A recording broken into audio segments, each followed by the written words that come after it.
Hello dears, എല്ലാ മക്കൾക്കും എജ്യൂമേറ്റിൻ്റെ മറ്റൊരു ക്ലാസ്സിലേക്ക് സ്വാഗതം. ഇന്നത്തെ ക്ലാസ്സിൽ നമ്മൾ നോക്കാനായിട്ട് പോകുന്നത് 5ാം ക്ലാസ്സിലെ മക്കളുടെ ഈ വരുന്ന വാർഷിക പരീക്ഷയുടെ അടിസ്ഥാന ശാസ്ത്രത്തിൻ്റെ ക്വസ്റ്റ്യൻ പേപ്പറാണ് കേട്ടോ. ഇംഗ്ലീഷ് മീഡിയം കുട്ടികൾക്ക് വേണ്ട ക്വസ്റ്റ്യൻ പേപ്പർ നമ്മൾ ഓൾറെഡി ഒരു സെറ്റ് അപ്ലോഡ് ചെയ്തിട്ടുണ്ട്. ആ വീഡിയോ കാണാത്തവർ STD5 ക്വസ്റ്റ്യൻ പേപ്പേഴ്സ് എന്നുള്ള പ്ലേലിസ്റ്റ് ഉണ്ട്, അതിൽ പോയി കാണുക കേട്ടോ. അപ്പോൾ ശരി, നമുക്ക് നേരെ ക്ലാസ്സിലേക്ക് കിടക്കാം. നോക്കൂ, നമുക്ക് എക്സാമിന് മുന്നേ ആയിട്ട് പാലിക്കേണ്ട നിർദ്ദേശങ്ങളൊക്കെ അവിടെ തന്നിട്ടുണ്ട്. ആദ്യത്തെ 15 മിനിറ്റ് കൂൾ ഓഫ് ടൈം ആയിരിക്കും. ആ സമയം ക്വസ്റ്റ്യൻസ് ഒക്കെ നന്നായിട്ട് വായിച്ച് മനസ്സിലാക്കുക. ആകെ 7 ചോദ്യങ്ങളുണ്ട്. അതിലേതെങ്കിലും 5 ചോദ്യങ്ങൾക്ക് ഉത്തരം എഴുതിയാൽ മതിയാവും. അപ്പോൾ നമുക്ക് ആദ്യത്തെ പ്രവർത്തനം നോക്കിയാലോ മക്കളെ. പ്രവർത്തനം 1. കുഞ്ഞുങ്ങളെ പ്രസവിച്ച് പാലൂട്ടി വളർത്തുന്നവയാണ് സസ്തനികൾ. ഇവയുടെ സവിശേഷതയിൽ പെടാത്തത് ഏത്? മുട്ടയിടുന്നവയാണ്. എ മുട്ടയിടുന്നവയാണ്. ബി ചെവിക്കുടയുണ്ട്. സി ശരീരം രോമാവൃതമാണ്. ഡി കുഞ്ഞുങ്ങളെ പ്രസവിച്ചു പാലൂട്ടി വളർത്തുന്നു. ഇതിൽ സസ്തനികളിൽ പെടാത്തത് മുട്ടയിടുന്നവയാണ് എന്ന ഓപ്ഷനാണ്. സസ്തനികൾ പറഞ്ഞു എന്താണ്? പ്രസവിച്ച് പാലൂട്ടി വളർത്തുന്നവയാണ് സസ്തനികൾ, അതുകൊണ്ട് അവ മുട്ടയിടാറില്ല. Question B. ഉഭയജീവികളെ പറ്റി നിങ്ങൾ മനസ്സിലാക്കിയിട്ടുണ്ടല്ലോ. ഇവയുടെ സവിശേഷത എന്തെല്ലാമാണ്? ഒരെണ്ണം താഴെ നൽകിയിരിക്കുന്നു, മറ്റു 2 കൂടി എഴുതുക. ഉഭയജീവികൾ എന്ന് വെച്ചാൽ കരയിലും വെള്ളത്തിലും ജീവിക്കുന്നവയാണ്. ഇവയ്ക്ക് ശരീരത്തിൽ ശൽക്കങ്ങൾ ഉണ്ടാവില്ല. അതുപോലെ തണുത്ത രക്തമുള്ളവയാണ് ഇവ. ഇതിലെ ചോദ്യം സി. തവളയുടെ മുട്ട വിരിഞ്ഞുണ്ടാകുന്നത് വാൽമാക്രിയാണ്. ഈ പ്രതിഭാസത്തിന് പറയുന്ന പേരെന്ത്? ഈ പ്രതിഭാസം കാണിക്കുന്ന മറ്റൊരു ജീവിയുടെ പേരെഴുതുക. ഈ പ്രതിഭാസത്തിന് രൂപാന്തരണം അഥവാ മെറ്റാമോർഫോസിസ് എന്നാണ് പറയാറുള്ളത്. അതായത് മുട്ട വിരിഞ്ഞ് ലാർവയായി, ലാർവയാണ് എന്ത്? വാൽമാക്രി എന്നുള്ളത്. ലാർവ പിന്നീട് പുതിയൊരു ജീവിയായി മാറുന്നു. അപ്പോൾ ഇത്തരം ഒരു പ്രതിഭാസം കാണിക്കുന്ന മറ്റൊരു ജീവിയാണ് എന്ത്? നമ്മുടെ ചിത്രശലഭം അല്ലെ. പൂമ്പാറ്റ മുട്ട വിരിഞ്ഞ് പുഴുവായി, ലാർവയായി, പിന്നെ പ്യൂപ്പയായി, പിന്നീടാണത് പൂമ്പാറ്റയായി മാറുന്നത്. അപ്പോൾ പൂമ്പാറ്റയും അതിനൊരു ഉദാഹരണമായി നിങ്ങൾക്ക് എഴുതാം. പ്രവർത്തനം 2. എ. പല ഉരഗജീവികളുടെയും എണ്ണം കുറയുകയും വംശനാശം സംഭവിക്കുകയും ചെയ്യുന്നതിൻ്റെ പ്രാഥമിക കാരണങ്ങൾ താഴെ പറയുന്നവയിൽ ഏതാണ്? എ. ആവാസ വ്യവസ്ഥയുടെ നാശം. ബി. പ്രജനനക്കുറവ്, അതായത് പ്രത്യുൽപാദന കുറവ്. സി. ഭക്ഷണം ലഭിക്കാത്തത്. ഡി. മറ്റു ജീവികൾ തിന്നു തീർക്കുന്നത്. ഇതിൽ എ ആണ് ശരിയായ ഉത്തരം. ആവാസ വ്യവസ്ഥയുടെ നാശം കൊണ്ടാണ് പല ജീവികൾക്കും, ഉരഗജീവികൾ എന്ന് മാത്രമല്ല പല ജീവികൾക്കും വംശനാശം സംഭവിക്കുന്നത്. ഇതിലെ ബി ക്വസ്റ്റ്യൻ. താഴെ കൊടുത്തിരിക്കുന്ന ജീവികളെ കൂട്ടങ്ങളാക്കുക. മുയൽ, പാമ്പ്, പല്ലി, പശു. ഒരെണ്ണം നമുക്കവിടെ തന്നിട്ടുണ്ട്, സസ്തനികൾ. ഈ 4 ജീവികളിൽ സസ്തനികളിൽ വരുന്നവർ ഏതൊക്കെയാണ്? മുയൽ, പശു എന്നിവയാണ്. പിന്നെ രണ്ടാമത്തെ കോളത്തിൽ പാമ്പ് എന്ന് തന്നിട്ടുണ്ട്. പാമ്പ് പെടുന്നത് ഉരഗങ്ങളിലാണ്. ഉരഗവർഗമാണ് പാമ്പ്. പാമ്പും പല്ലിയും ഉരഗങ്ങളിലാണ് പെടുന്നത്. ചോദ്യം സി. പാമ്പ് കടിയേറ്റാൽ ആശുപത്രിയിൽ എത്തിക്കുന്നതിന് മുൻപ് ശ്രദ്ധിക്കേണ്ട കാര്യങ്ങൾ എന്തെല്ലാം? അതായത് അയാൾക്ക് പ്രഥമ ശുശ്രൂഷ നൽകേണ്ടതായിട്ടുണ്ട് അല്ലേ. അപ്പോൾ ഈ പ്രഥമ ശുശ്രൂഷയിൽ പെടുന്ന കാര്യങ്ങൾ എന്തൊക്കെയാണ് മക്കളെ? കടിയേറ്റ ഭാഗം അനക്കാതെ വെക്കുക. മുറിവ് വൃത്തിയുള്ള വെള്ളത്തിൽ കഴുകുക. കടിയേറ്റ ഭാഗത്തിന് മുകളിൽ കെട്ടരുത്. കടിയേറ്റ വ്യക്തിയെ ആശ്വസിപ്പിക്കുക. എത്രയും പെട്ടെന്ന് തന്നെ ആശുപത്രിയിൽ എത്തിക്കുക. ഇത്രയും കാര്യങ്ങൾ നമ്മൾ ശ്രദ്ധിക്കണം. പ്രവർത്തനം 3. ചോദ്യം എ. നാവിൻ്റെ ആരോഗ്യത്തിനായി നാം ശ്രദ്ധിക്കേണ്ട കാര്യങ്ങൾ എന്തെല്ലാം?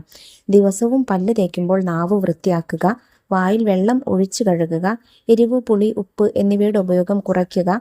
പുകയില, മദ്യം എന്നിവ ഒഴിവാക്കുക. ചോദ്യം ബി. ഏറ്റവും വലിയ ജ്ഞാനേന്ദ്രിയം ഏത്? എ. ചെവി. ബി. കണ്ണ്. സി. മൂക്ക്. ഡി. ത്വക്ക്. ത്വക്കാണ് ഏറ്റവും വലിയ ജ്ഞാനേന്ദ്രിയം. ചോദ്യം സി. നേത്രദാനവുമായി ബന്ധപ്പെട്ട ഒരു പോസ്റ്റർ തയ്യാറാക്കുക.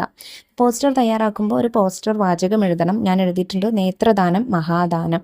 പിന്നെ അതിന് അനുയോജ്യമായിട്ടുള്ള ചിത്രങ്ങളൊക്കെ നിങ്ങൾ വരച്ചു കൊടുക്കണം. അപ്പം ഞാൻ പോസ്റ്റർ വാചകം മാത്രമേ എഴുതിയിട്ടുള്ളൂ. മക്കൾ എന്തെങ്കിലും ഒരു ബോർഡറൊക്കെ വരച്ചിട്ട് അതിനുള്ളിൽ വലുതാക്കി പോസ്റ്റർ വാചകം എഴുതുക.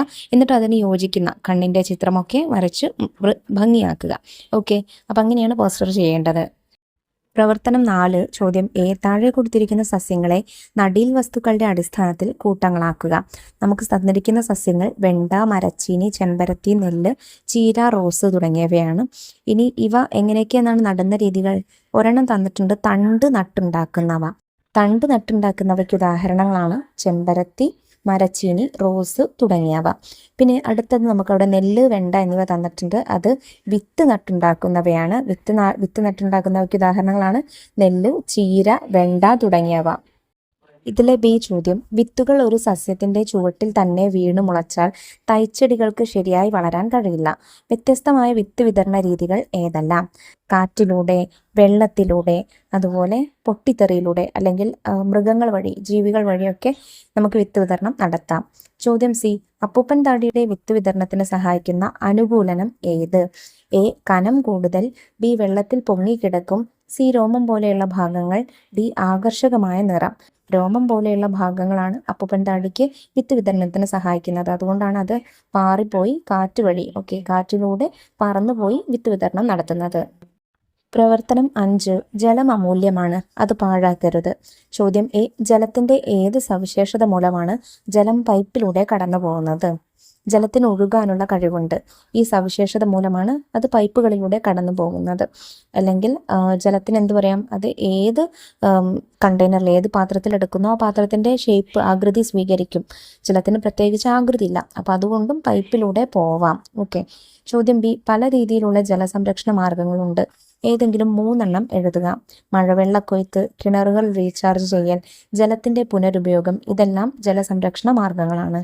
ചോദ്യം സി, താഴെ കൊടുത്തിട്ടുള്ളവയിൽ ജലത്തിന്റെ ഖരാവസ്ഥ ഏത്? എ കിണർ, ബി ജലം, സി നീരാവി, ഡി ഐസ്. ഏതാണ് മക്കളെ? ഐസ് ആണ്. പ്രവർത്തനം 6, എ കത്താൻ വായു ആവശ്യമുണ്ടെന്ന് തെളിയിക്കുന്ന ഒരു പരീക്ഷണം നിങ്ങൾ ക്ലാസ്സിൽ ചെയ്തതാണല്ലോ. ഈ പരീക്ഷണത്തിന് തീപ്പെട്ടി കൂടാതെ മറ്റെന്തെല്ലാം സാമഗ്രികൾ ആവശ്യമാണ്? മെഴുകുതിരി, ഗ്ലാസ് ടംബ്ലർ, പ്ലേറ്റ് അല്ലെങ്കിൽ ഒരു പരന്ന പ്രതലം, ഇത്രയുമാണ് ആവശ്യം.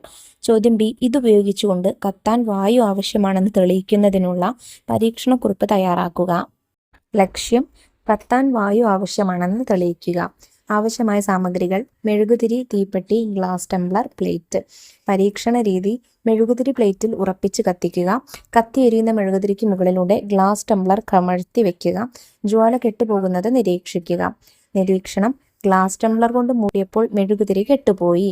നിഗമനം: ഗ്ലാസ് ടംബ്ലറിനുള്ളിലെ വായു അഥവാ ഓക്സിജൻ തീർന്നപ്പോൾ മെഴുകുതിരി കെട്ടുപോയി. ഇത് കത്താൻ വായു ആവശ്യമാണെന്ന് തെളിയിക്കുന്നു.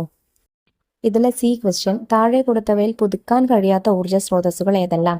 എ പെട്രോൾ, ബി കാറ്റ്, സി സൗരോർജം, ഡി കൽക്കരി. ഇതിൽ പെട്രോളും കൽക്കരിയുമാണ് തീർന്നു പോകുന്ന ഊർജ്ജ സ്രോതസ്സുകൾ. പ്രവർത്തനം 7, ചോദ്യം എ, മനുഷ്യനിർമ്മിത യന്ത്രങ്ങളാണല്ലോ കൃത്രിമ ഉപഗ്രഹങ്ങൾ. ഇവ നൽകുന്ന 2 സേവനങ്ങൾ എന്തെല്ലാം?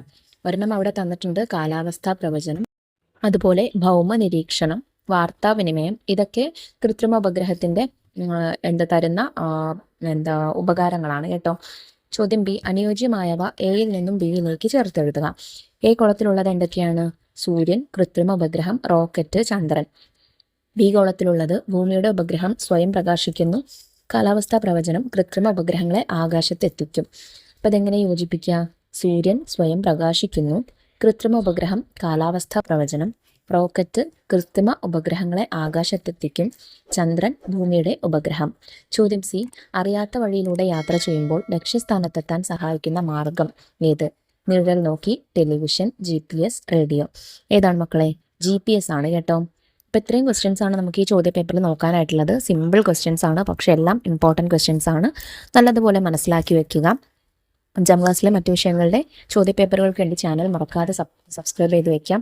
അതുപോലെ ഇന്നത്തെ ക്ലാസ്സിനെ കുറിച്ചുള്ള അഭിപ്രായങ്ങളൊക്കെ കമൻറ്റ് ബോക്സിലൂടെ അറിയിക്കുകയും ചെയ്യാം കേട്ടോ. അപ്പോൾ ശരി, നമുക്ക് അടുത്ത ക്ലാസ്സിനെ വീണ്ടും കാണാം. താങ്ക്